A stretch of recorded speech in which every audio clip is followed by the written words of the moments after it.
अभी कलयुग छोटा सा बच्चा है, पालना में झूल रहा है। 4 चरण बतलाए गए हैं।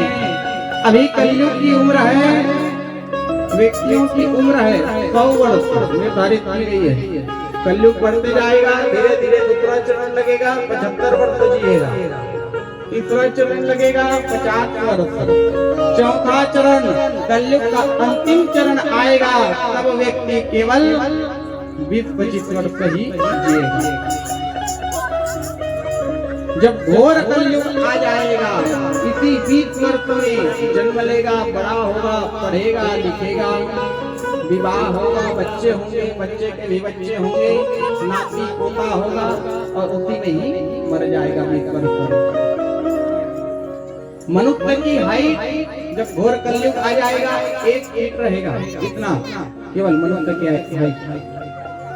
चने के पेड़ में छाया लेगा, कितना बड़ा होता है चना का पेड़, छोटा, उसी में नीचे में छाया लेगा।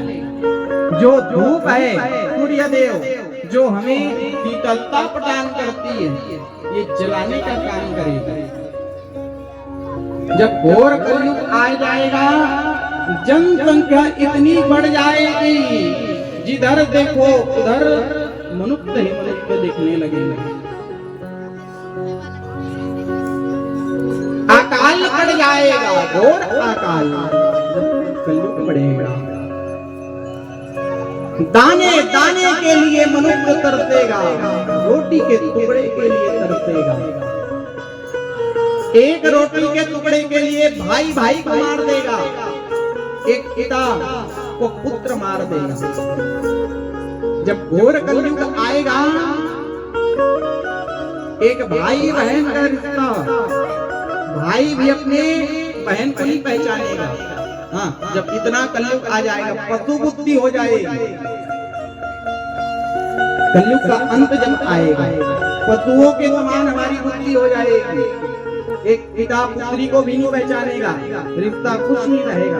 कोई भाई बहन, माता पिता, पुत्र पुत्री, कोई रिश्ता नहीं। दाने दाने के लिए एक दूसरे के प्राणों को हर लेंगे। जब घोर कलयुग आएगा, तब पुरुषों का श्रृंगार माताएं करेंगी और माताओं का श्रृंगार को पुरुष करेंगे। आज हो रहा है बड़े बड़े शहरों में, देखना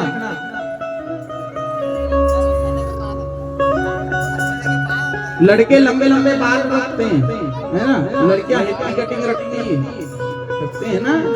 जब घोर कलयुग आएगा, लड़कों का श्रृंगार लड़कियां करेंगी, लड़कियों का श्रृंगार लड़के करेंगे। कलयुग का अंत आएगा, अंत समय आएगा, तब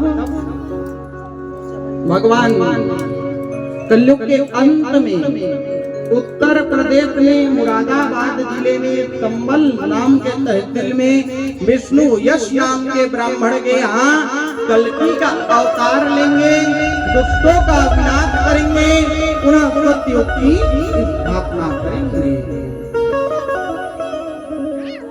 कलयुग में केवल सतगुण एक भी नहीं है। तो राजा ने कहा कोई सतगुण नहीं है क्या, सब दोषी हैं कलयुग में। तो यहाँ जन्मेजय राजा ने को व्यास जी कहते हैं कि राजा एक गुण है कलयुग में, क्या गुण? कलयुग केवल नाम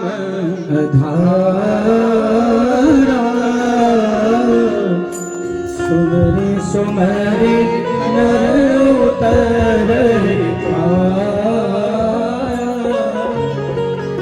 कलयुग केवल नाम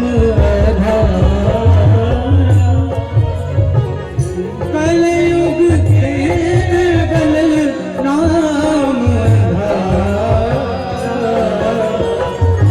सुमरि सुमरि नर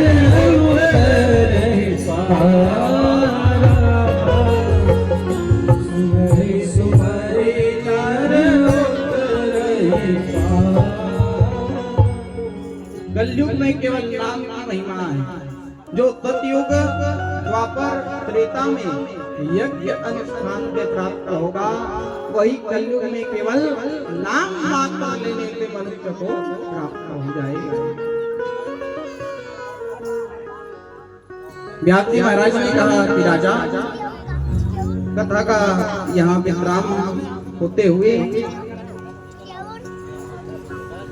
तुम्हारे जो पिता हैं परीक्षित, एक बार जंगल में गए थे,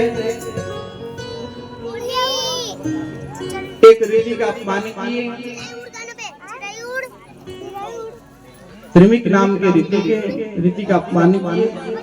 उनके पुत्र श्रृंगी ऋषि ने तुम्हारे पिता को श्राप दिया था कि आज से 7वें दिन तक्षक नाम के डसने से तुम्हारी मृत्यु हो जाएगी। तक्षक आया और तुम्हारे पिता परीक्षित को डस लिया।